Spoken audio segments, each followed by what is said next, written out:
ខ្ញុំឃើញប្រហែលរយៈនេះឃើញ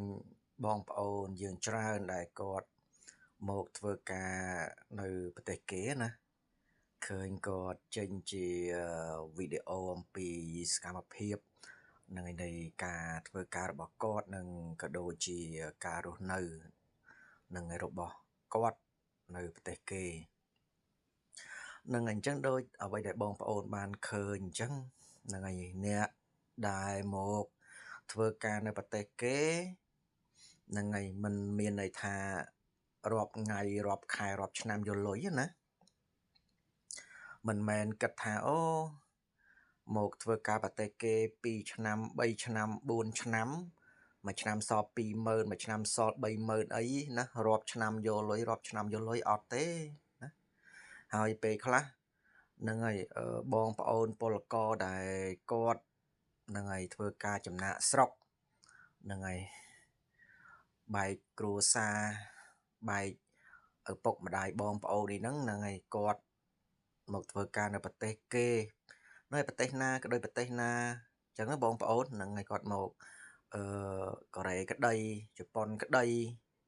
អូស្ត្រាលីក្ដីញូហ្សេឡង់ក្ដីណាបងប្អូនហ្នឹងហើយប្រទេសណាក៏ដោយបងប្អូនហ្នឹងហើយ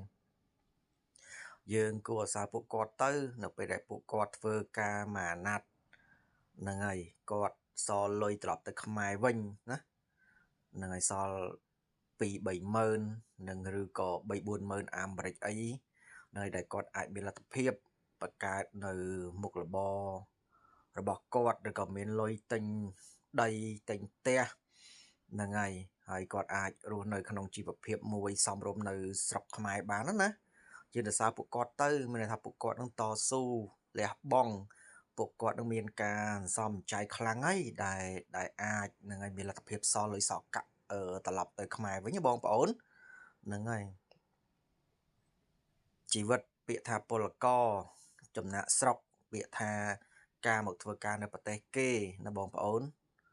អត់ស្រួលទេបងប្អូនអត់ស្រួលទេណាហ្នឹងហើយតាក់ទងជាមួយនឹងការរស់នៅហ្នឹងហើយក៏ផ្សេងអាកាសធាតុហ្នឹងហើយតាក់ទងជាមួយនឹងរបបអាហារហ្នឹងហើយអ្វីដែលចំណុចសំខាន់គឺតាក់ទងជាមួយភាសាតែម្ដងណាបងប្អូនហ្នឹងហើយយើងធ្វើការជាមួយគេហ្នឹងហើយតែយើងអត់ចេះភាសាគេវាពិតជាពិបាកក្នុងការទំនាក់ទំនងហ្នឹងហើយអញ្ចឹងបើសិនជាមានឱកាសយើងនៅខ្មែរយើងមានឱកាសរៀនយើងរៀនទៅបងប្អូនហ្នឹងហើយពាក្យថារៀនវាមិនអត់ប្រយោជន៍ទេរៀនច្រើនយើងចេះច្រើនណាបងប្អូនហ្នឹងហើយអញ្ចឹងថានេះគ្រាន់តែជា message មួយដែលខ្ញុំចង់បញ្ជាក់ថាបងប្អូនដែលគាត់មកធ្វើការនៅប្រទេសគេហ្នឹងហើយសត្វភាគច្រើនបងប្អូនភាគច្រើនគឺលះបង់ហើយលះបង់ហើយនៅមានការសន្សំចៃច្រើននៅដែលធ្វើឲ្យពួកគាត់មានលទ្ធភាពហ្នឹងហើយសល់លុយសល់កាក់ខ្លះត្រឡប់ទៅខ្មែរវិញណា